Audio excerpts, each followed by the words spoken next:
애구 덩어리로 있네야. 죽으려면 딴 데 가서 죽지. 왜 재수없게 내 앞길을 막아?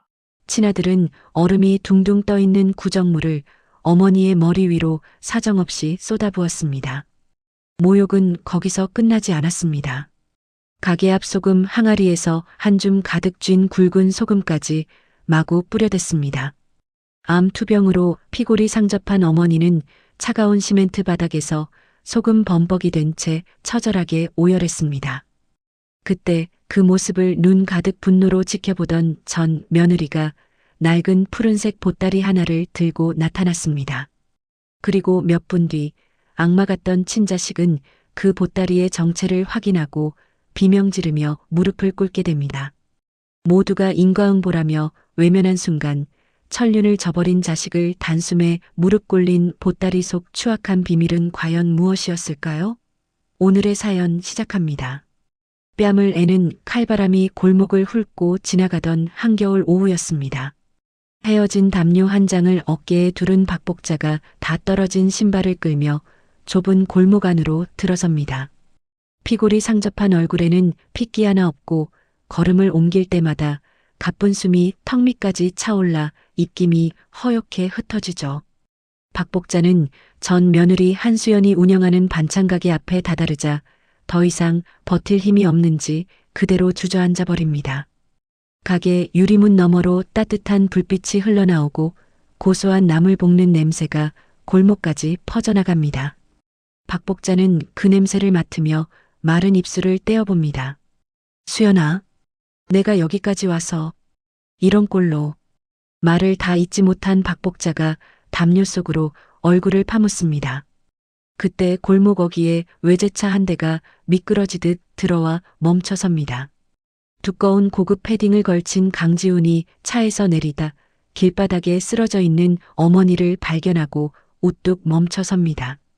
강지훈은 주변을 두리번거리며 누가 자신을 알아볼까 싶어 미간을 와락 찌푸립니다. 여기가 어디라고 기어와서 이 난리야. 당장 일어나서 꺼져. 강지훈이 낮게 으르렁거리며 박복자의 어깨를 발끝으로 툭 밀어냅니다. 박복자가 떨리는 손을 뻗어 아들의 옷자락을 붙잡습니다. 지훈아, 엄마 병원비가 다 떨어졌다. 한 번만, 딱 한 번만 도와줘. 손 치워. 강지훈이 매섭게 손을 뿌리치자 박복자의 가벼운 몸이 그대로 시멘트 바닥에 나뒹굽니다. 무릎이 바닥에 찍히는 소리가 골목에 울려도 강지훈의 눈빛에는 흔들림이 없습니다. 오히려 분이 풀리지 않은 강지훈은 가게 앞에 놓인 대형 양동이로 성큰성큰 걸어가 얼음 둥둥 뜬 차가운 구정물을 통째로 들어 올립니다. 이런 게 어디서 들러붙어서. 재수없게. 강지훈이 양동이를 그대로 뒤집어 버리자 차가운 물이 박복자의 머리 위로 쏟아집니다.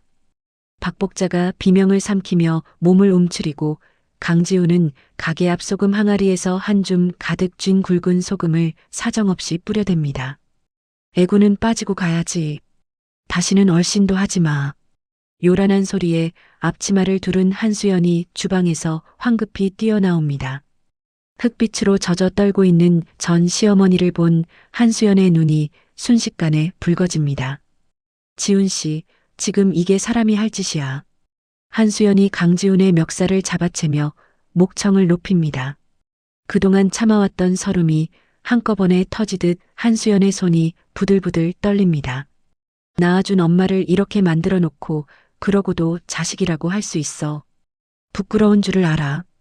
강지훈은 동네 사람들이 모여드는 야유 소리에 얼굴이 일그러집니다. 한수연을 향해 손가락을 까딱거리며 으름장을 놓습니다. 두고 봐. 조만간 다시 올 테니까. 강지훈이 욕설을 씹어 삼키며 골목 밖으로 사라지자 한수연은 그제야 바닥에 무릎을 꿇고 박복자의 어깨를 끌어안습니다. 차가운 물에 젖은 박복자의 몸이 가늘게 떨리고 깨진 무릎에서는 붉은 피가 배어 나옵니다. 어머니, 정신 좀 차려보세요. 제가 안으로 모실게요. 한수연이 자신이 입고 있던 두꺼운 패딩을 벗어 박복자의 어깨에 덮어줍니다. 박복자는 차마 고개를 들지 못하고 흐느끼며 작은 목소리로 중얼거립니다. 내가 너한테 그렇게 모질게 해놓고 이제 와서 무슨 낯으로. 그런 말씀 마시고 일단 몸부터 녹이세요. 한수연이 박복자를 부축해가게 안방으로 들어섭니다. 따뜻한 아랫목에 앉히고는 짠 물수건으로 몸에 묻은 소금기와 물기를 정성스레 닦아냅니다. 박복자는 그 손길을 가만히 내려다보다 결국 참았던 눈물을 떨굽니다. 주방으로 간 한수연이 따뜻하게 끓인 미음 한 그릇과 약차를 은쟁반에 받쳐들고 돌아옵니다. 천천히 드세요. 속이 비었을 텐데. 박복자가 떨리는 손으로 숟가락을 들어 미음을 삼킵니다. 한 술, 두 술 넘길 때마다 눈물이 그릇 속으로 떨어지고 박복자는 차마 고개를 들지 못합니다. 한수연은 방 한 구석 낡은 오동나무 장롱 앞으로 걸어가 문을 엽니다. 먼지가 뽀얗게 앉은 묵직한 천보따리 하나를 꺼내든 한수연의 손길이 조심스럽습니다.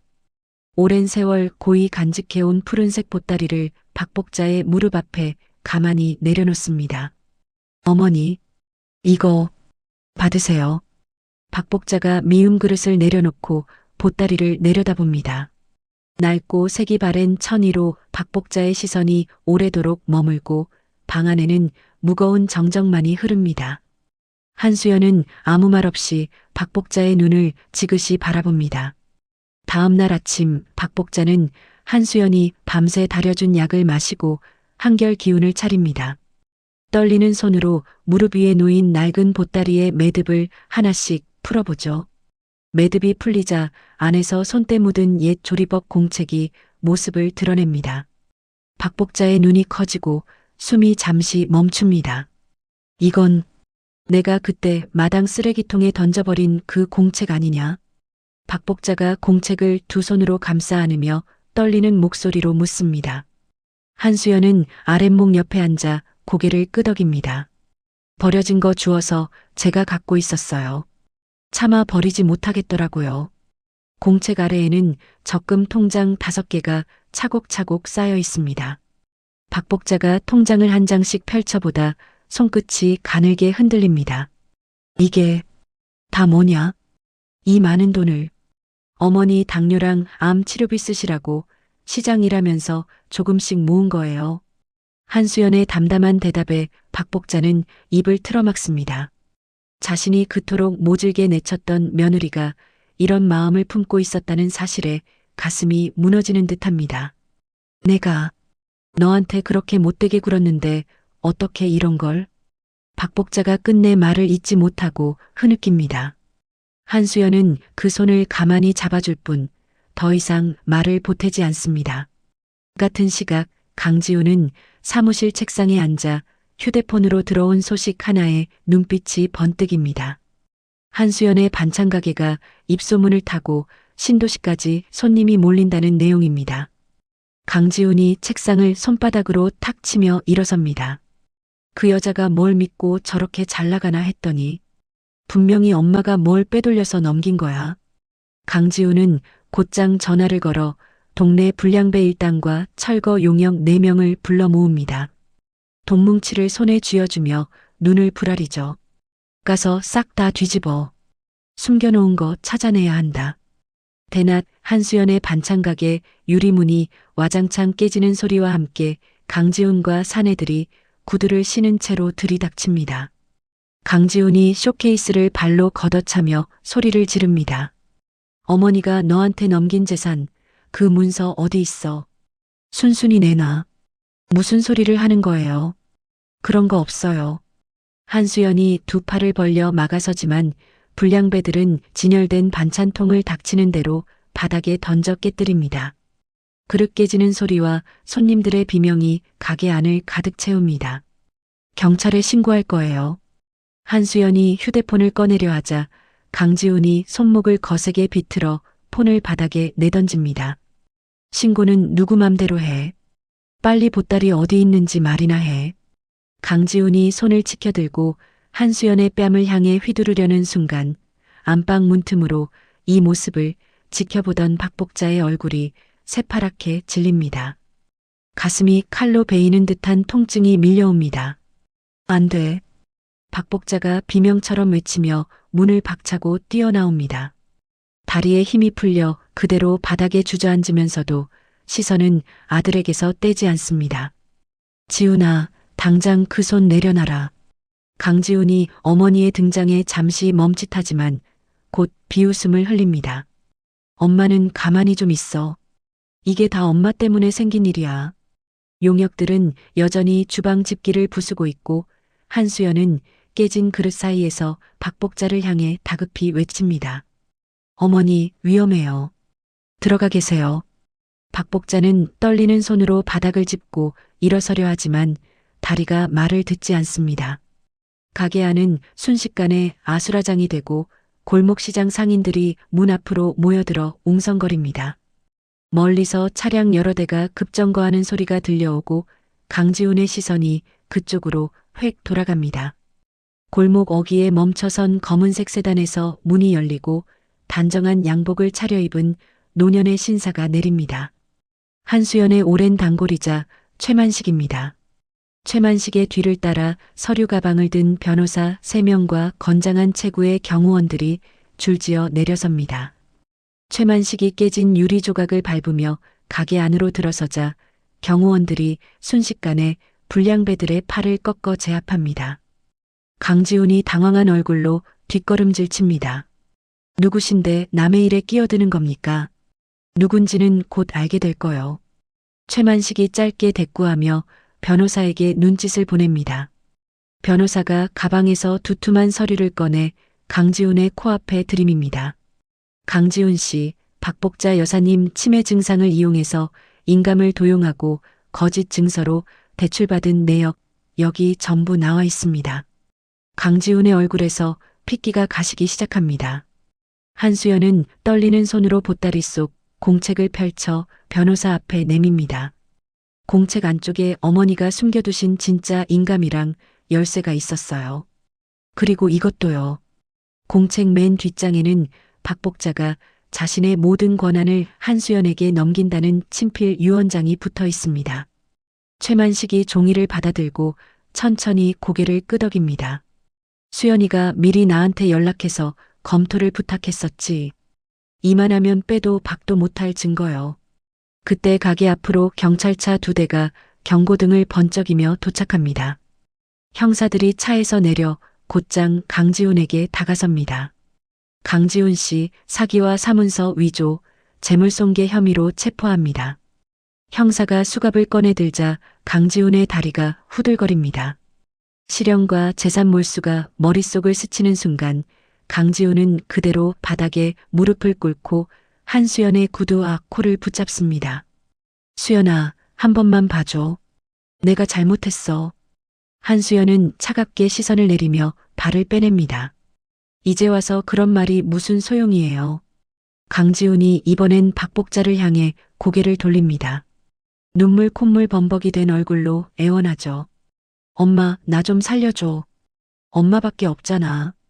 박복자는 입을 굳게 다물고 시선을 돌려버립니다. 평생 자식만 바라보고 살았던 박복자에게도 더는 감싸줄 마음이 남아있지 않은 듯합니다. 법대로 처리해주세요. 한수연이 형사를 향해 단호하게 말합니다. 형사들이 강지훈의 양팔을 붙잡아 일으키고 강지훈은 발버둥을 치며 끌려갑니다. 이거나 내가 누군지 알아. 소용없는 바락만 남긴 채 강지훈과 불량배들이 순찰차에 태워집니다. 가게 앞에 몰려든 주민들 사이에서 안도하는 한숨이 흘러나옵니다. 한수연은 그제야 다리에 힘이 풀려 깨진 그릇 옆에 털썩 주저앉습니다.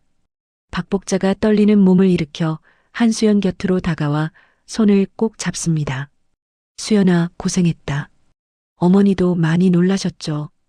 두 사람의 손끝에서 그동안 쌓인 서름이 조금씩 풀려나가는 듯합니다.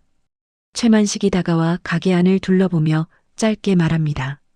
가게는 내가 손봐줄 테니 걱정 말고. 그보다 어르신 건강이 더 급한 것 같은데. 박복자의 기침 소리가 유난히 거칠어지자 한수연의 얼굴에 다시 걱정이 스칩니다. 깨진 그릇과 흩어진 반찬들 사이에서도 두 사람은 서로의 손을 놓지 않습니다. 강지훈이 구속된 지 일주일이 흐르자 난장판이 되었던 한수연의 반찬 가게는 말끔하게 새 단장을 마칩니다. 최만식이 보내준 일꾼들과 동네 주민들이 자발적으로 팔을 걷어붙인 덕분이죠. 깨진 유리는 깔끔한 통유리로 바뀌고 낡은 진열장도 단정한 새 것으로 교체됩니다. 한수연은 가게 안을 둘러보며 흐뭇한 미소를 짓다가도 곧 표정이 어두워집니다. 안방에서 들려오는 박복자의 기침 소리가 신경 쓰이기 때문입니다. 한수연은 서둘러 안방 문을 열고 들어섭니다. 어머니, 기침이 점점 심해지시는 것 같아요. 병원에 가셔야 할 것 같아요. 괜찮다. 늙으면 다 이런 거지. 박복자가 손을 내저으며 둘러대지만 얼굴빛이 점점 누렇게 변해갑니다. 한수연은 그 모습을 가만히 지켜보다 단호하게 말합니다. 제 말 들으세요. 내일 아침 일찍 큰 병원 가요.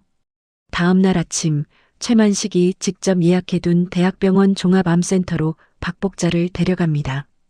정밀 검사가 끝나고 의사가 차분한 얼굴로 검사지를 내려놓습니다. 종양이 꽤 자라 있어서 바로 치료를 시작하셔야 할 것 같습니다. 박복자는 그 말을 듣고도 별다른 동요 없이 고개를 끄덕입니다. 곧바로 특실에 입원하게 되고 항암 치료와 방사선 절차가 시작됩니다. 한수연은 가게 영업시간을 줄이면서까지 매일 3번씩 병실을 찾습니다. 박복자의 손을 잡고 식사를 챙기고 몸을 닦아주는 일도 마다하지 않죠. 어머니, 오늘은 좀 어떠세요?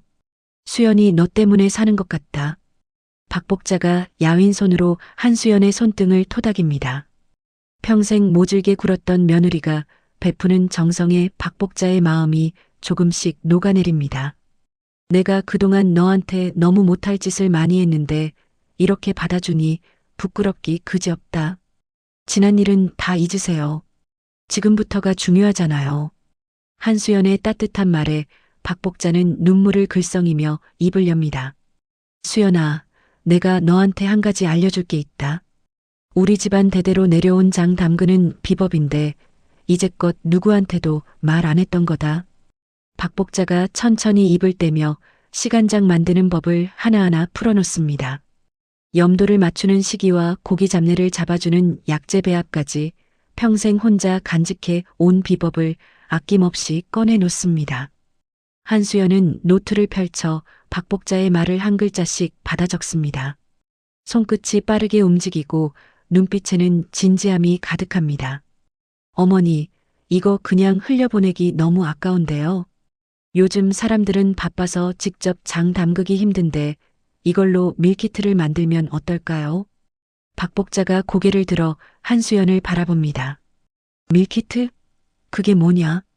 집에서 10분만 끓이면 옛날 손맛 그대로 나오게 만드는 거예요.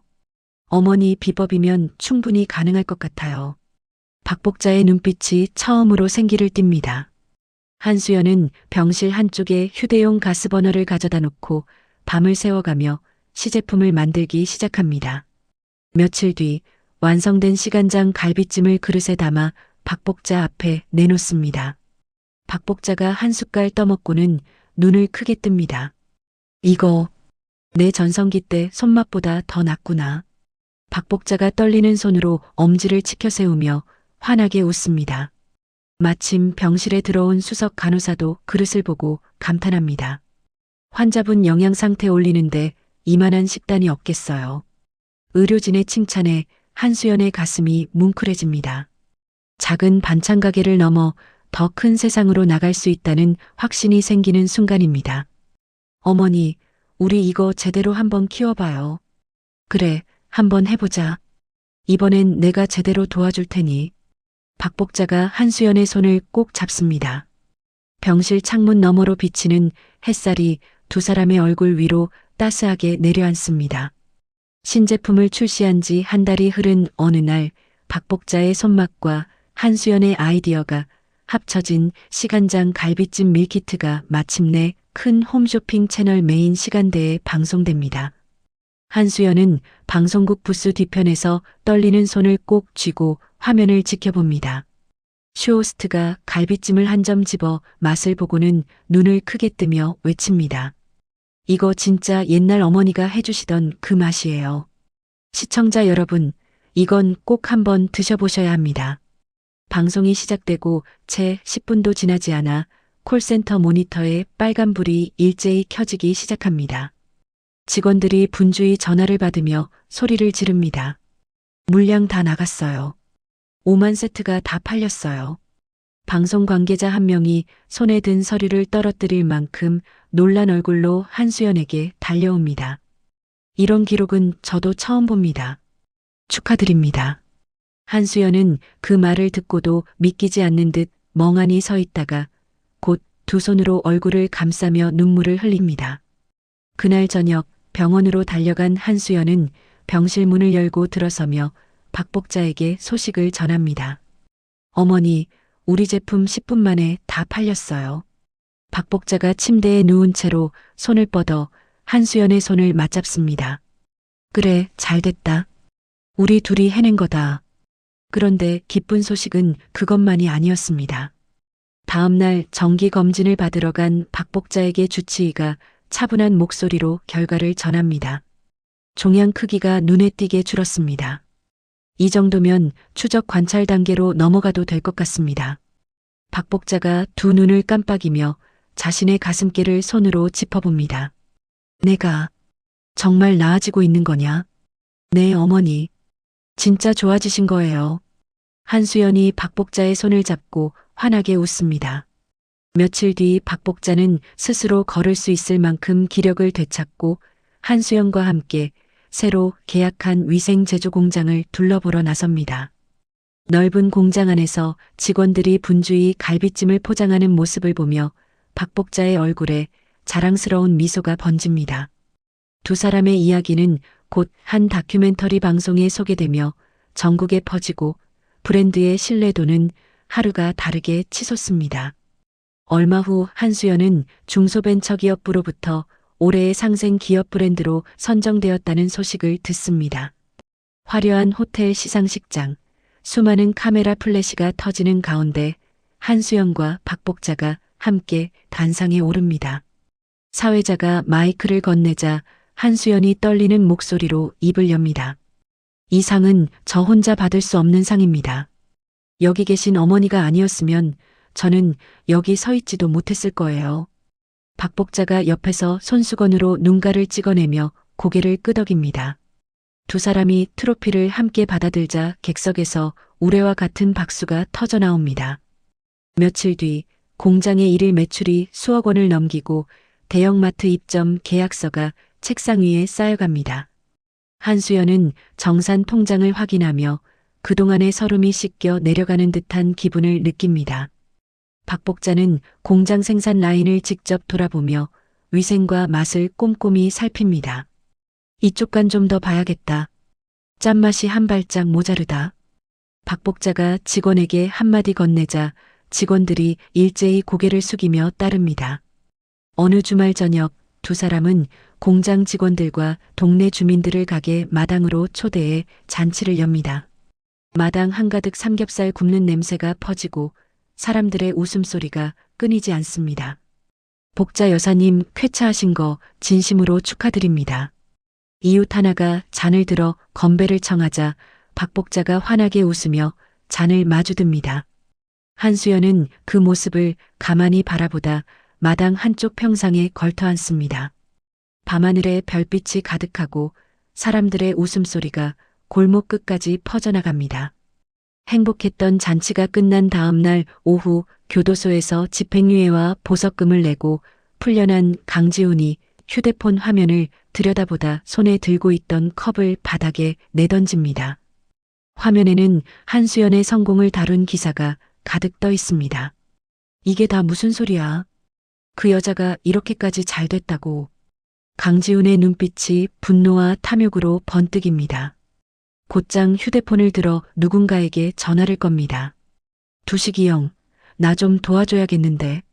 그 여자 사업 확 무너뜨릴 방법 좀 같이 생각해봐요. 강남의 한 밀실에서 강지훈과 최두식이 마주 앉습니다. 최두식이 술잔을 빙빙 돌리며 입꼬리를 올립니다. 공장 야간 경비가 허술하다는 소문이 있던데 내부에 아는 사람 하나만 심으면 되지. 누구 있어요? 외국인 노동자 하나가 도박빚이 많다더라. 돈 좀 쥐어주면 뭐든 할 사람이야. 며칠 뒤 야간 작업 중이던 얀이 어두운 작업실 안에서 손에 든 작은 병을 만지작거립니다. 망설이는 얼굴로 한숨을 길게 내쉬다 결국 배합 탱크 뚜껑을 열고 안에 든 것을 쏟아붓습니다. 이틀 뒤 새벽 한수연의 휴대폰이 쉴 새 없이 울립니다. 화면을 켠 한수연의 손이 가늘게 떨립니다. 우리 제품에서 유독 물질이 검출됐다고요. 대형 인터넷 커뮤니티와 유튜브 채널마다 같은 내용의 영상이 동시에 퍼지고 있습니다. 강지훈이 미리 매수해둔 댓글 부대가 일제히 움직이며 한수연의 브랜드를 부도덕한 기업으로 몰아붙입니다. 포털 사이트 실시간 검색어 가장 윗자리에 한수연의 이름이 올라옵니다. 공장 전화벨이 끊임없이 울리고 직원 하나가 수화기를 든 채 울먹이는 목소리로 보고합니다. 사장님, 마트랑 홈쇼핑 쪽에서 전부 계약 해지하겠다고 통보 왔어요. 위약금 청구 소송장도 같이 왔습니다. 한수연이 서류를 받아들고 손끝이 새하얗게 변합니다. 가게 밖에서는 확성기로 욕설을 퍼붓는 시위대의 목소리가 점점 가까워집니다. 불량식품 팔아놓고 부끄럽지도 않냐. 날달걀 하나가 가게 간판을 향해 날아와 깨지고 한수연은 그 소리에 몸을 움찔합니다. 거래처에 전화를 걸어 사정을 설명하려 하지만 목소리가 제대로 나오지 않습니다. 저희 제품에는 절대 그런 게 들어갈 수가 없어요. 제발 한 번만 믿어주세요. 수화기 너머에서 차갑게 끊어지는 소리만 들려옵니다. 한수연은 휴대폰을 쥔 손을 떨며 그대로 자리에 주저앉으려다 갑자기 눈앞이 캄캄해지는 것을 느낍니다. 가슴 한가운데서 뜨거운 것이 치밀어 오르고 입에서 붉은 피가 터져나옵니다. 수연아. 서류를 정리하던 박복자가 비명에 가까운 소리를 지르며 뛰어나옵니다. 바닥에 쓰러진 한수연을 끌어안고 손을 마구 흔들지만 한수연의 눈은 점점 감겨갑니다. 수연아, 정신 차려. 제발 눈 좀 떠봐라. 박복자의 손이 사정없이 떨리고 수화기를 든 손가락이 119 버튼을 누르기까지 한참이 걸립니다. 가게 안으로 들어선 구급대원들이 들것을 펼치고 한수연을 조심스레 옮겨 싣습니다. 산소호흡기가 한수연의 얼굴에 씌워지고 구급차 사이렌 소리가 골목을 가득 채웁니다. 박복자는 구급차에 함께 올라타며 한수연의 손을 놓지 않습니다. 이대로 보낼 수 없다. 절대 못 보낸다. 구급차가 골목을 빠져나가는 동안 박복자의 눈에서 굵은 눈물이 끊임없이 흘러내립니다. 가게 앞에 남은 시위대의 함성도 시끄러운 전화벨도 더 이상 박복자의 귀에 들어오지 않습니다. 병원 중환자실, 온갖 의료 장비에 둘러싸인 채 누워있는 한수연의 손을 박복자가 두 손으로 꼭 감싸줍니다. 호흡기를 낀 한수연의 얼굴은 핏기 하나 없이 새하얗고 박복자는 그 손에 자신의 이마를 가져다 대며 어깨를 떱니다. 수연아, 이대로 누워만 있으면 안 된다. 일어나야 한다. 박복자가 흐르는 눈물을 손등으로 닦아냅니다. 한참을 그렇게 앉아있던 박복자가 천천히 고개를 들고 이를 악뭅니다. 이제 더 이상 가만히 앉아서 당하기만 하지 않을 거다. 마침 병실 문을 열고 들어선 최만식을 향해 박복자가 자리에서 일어나며 입을 엽니다. 회장님, 부탁이 하나 있습니다. 공장 가동 준비랑 방송 장비 좀 세팅해 주세요. 무슨 말씀이신지 제가 직접 나서서 보여줄 겁니다. 우리 음식에 아무 문제 없다는 거 제 눈으로 똑똑히 확인시켜 줄 겁니다. 최만식이 박복자의 눈빛을 가만히 들여다보다 고개를 끄덕입니다. 알겠습니다. 바로 준비하겠습니다. 다음 날 아침 박복자는 하얀 위생복과 위생모자를 단정하게 갖춰 입고 공장 가마솥 앞에 섭니다. 카메라 렌즈를 정면으로 바라보는 박복자의 눈빛에 흔들림이 없습니다. 여러분, 지금부터 제가 직접 보여드리겠습니다. 우리 갈비찜에 들어가는 재료 하나도 빠짐없이 다 보여드릴게요. 박복자가 솥 안에 재료를 차례로 넣으며 손길을 멈추지 않습니다. 이 시간장은 저희 집안에서 30년 넘게 내려온 거예요. 여기에 이상한 거 넣을 이유가 없습니다. 제 목숨을 걸고 말씀드립니다. 생방송 화면 아래로 실시간 댓글이 빠르게 올라옵니다. 처음에는 의심하는 글들이 많았지만 박복자의 진솔한 모습에 차츰 분위기가 달라지기 시작합니다. 방송이 한창 진행되는 가운데 흰 옷을 입은 식약처 조사관들이 공장 안으로 들어섭니다. 조사관 한 명이 박복자에게 가볍게 목례하며 말합니다. 긴급조사 나왔습니다. 원료 창고랑 배합 탱크 시료 좀 채취하겠습니다. 네, 얼마든지요. 다 보여드릴게요. 박복자가 선뜻 길을 비켜주며 떨리는 손을 마주 잡습니다. 몇 시간 뒤 식약처 발표가 뉴스 화면을 가득 채웁니다.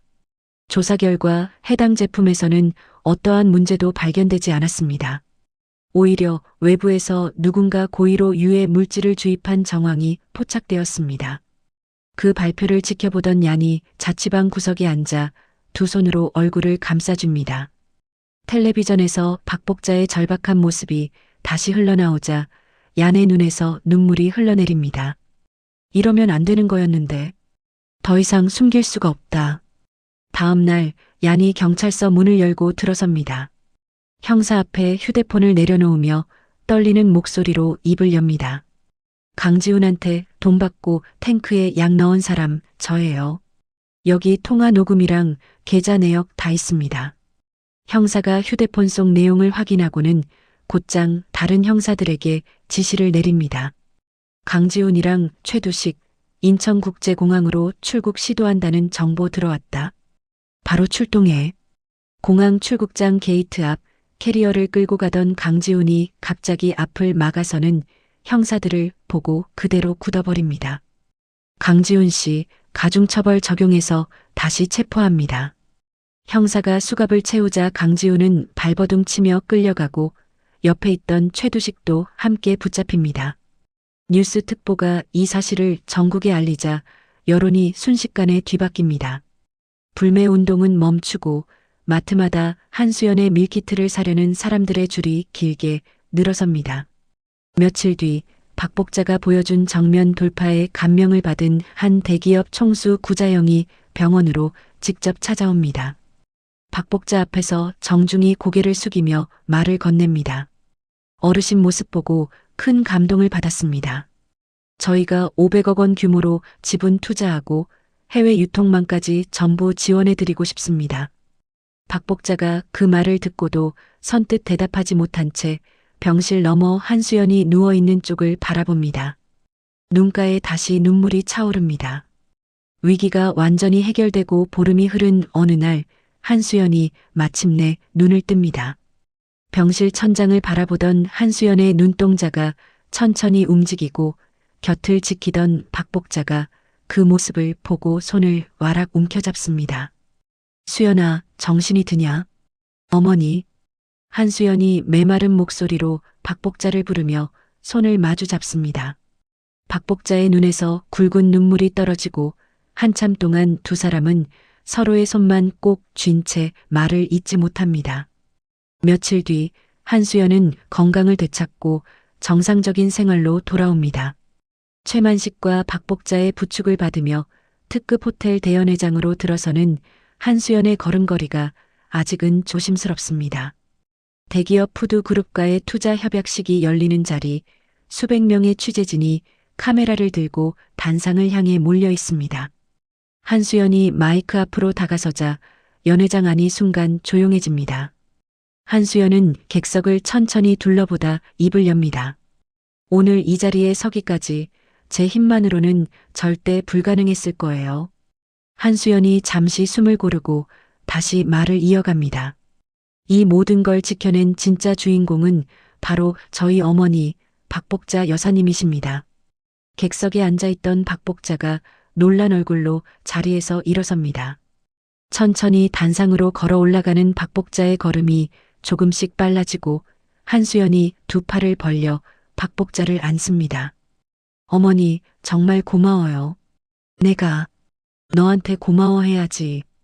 평생을 다 줘도 모자르다. 박복자가 한수연의 등을 토닥이며 눈물을 흘리고 두 사람의 포옹에 객석에 앉은 대기업 임원들과 내빈들이 일제히 자리에서 일어나 박수를 보냅니다. 연회장 가득 따뜻한 박수 소리가 끊이지 않고 울려 퍼집니다. 같은 시각 구치소 독방에 앉아있던 강지훈이 작은 텔레비전 화면으로 이 장면을 지켜봅니다. 환하게 웃는 어머니와 전처의 모습을 보던 강지훈의 눈에서 눈물이 흘러내리지만 더 이상 누구도 그 눈물을 받아줄 사람이 없습니다. 세월이 흘러 3년이 지난 어느 봄날 도시를 벗어난 충청도의 한 시골집 마당으로 화면이 옮겨갑니다. 마당 가득 늘어선 장독대 위로 따스한 봄볕이 내려앉고 한쪽에 놓인 야외 가마솥에서 고소한 찌개 냄새가 은은하게 퍼져나갑니다. 하얀 모시옷을 곱게 차려입은 박복자가 허리를 꼿꼿이 펴고 갓 지은 밥과 정갈한 반찬을 밥상 위에 올립니다. 건강을 완전히 되찾은 모습입니다. 수연아, 밥 다 됐다. 어서 와서 먹자. 세련된 정장을 벗고 편안한 옷으로 갈아입은 한수연이 주방에서 나와 박복자 곁에 마주 앉습니다. 어느새 글로벌 식품 기업의 총괄을 맡고 있지만 이 마당에서는 그저 딸의 얼굴로 돌아옵니다. 박복자가 굴비 한 점을 손으로 찢어 한수연의 밥그릇 위에 올려줍니다. 이거 먹어봐라. 오늘 좀 잘 구워진 것 같다.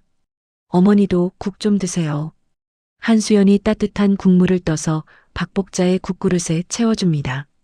두 사람은 마주 앉아 서로의 그릇을 살펴주며 다정한 웃음을 나누고 봄바람이 장독대 사이를 지나며 그 웃음소리를 마당 가득 퍼뜨립니다.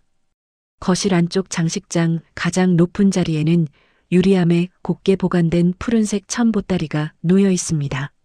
낡고 색이 바랜 그 보따리는 한때 미움과 서름을 품었던 자리에서 이제는 두 사람을 진짜 모녀로 묶어준 장표가 되어 조용히 빛을 받고 있습니다. 이야기를 마무리하는 자연스러운 클로징 멘트 500자 내외로 써줘. 클로징 멘트 맨 마지막에는 이야기를 끝까지 들어주신 분이 계시다면 잘 들었다고 댓글 하나만 남겨주세요. 감사합니다. 라는 말을 써줘. 이야기를 마무리하는 자연스러운 클로징 멘트 500자 내외로 써줘.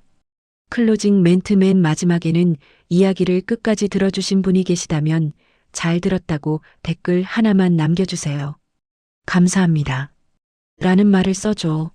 미워하는 마음 하나로 평생을 살아도 결국 사람을 살리는 건 미움이 아니라 정성이라는 걸 박복자와 한수연의 이야기가 보여줍니다. 모질게 내쫓았던 시어머니와 그 시어머니를 다시 품어준 며느리. 핏줄로 묶이지 않아도 진심으로 이어질 수 있다는 걸 두 사람의 보따리 하나가 말해주는 것 같습니다. 세상에 영원한 원수도 없고 영원한 미움도 없다는 말이 있죠. 박복자가 며느리에게 건넨 모진 세월도 한수연이 끝까지 놓지 않았던 그 따뜻한 마음도 결국엔 서로를 살리는 길이 되었습니다. 자식에게서 받은 상처보다 더 깊은 사랑을 며느리에게서 받았다는 사실이 보는 내내 마음 한구석을 뭉클하게 만들었습니다. 여러분의 곁에도 보이지 않는 곳에서 마음을 다해주는 사람이 있다면 오늘 한번 따뜻한 말 한마디 건네보시는 건 어떨까요? 그 작은 말 한마디가 누군가에게는 평생을 버티게 하는 힘이 될 수도 있으니까요. 이야기를 끝까지 들어주신 분이 계시다면 잘 들었다고 댓글 하나만 남겨주세요. 감사합니다.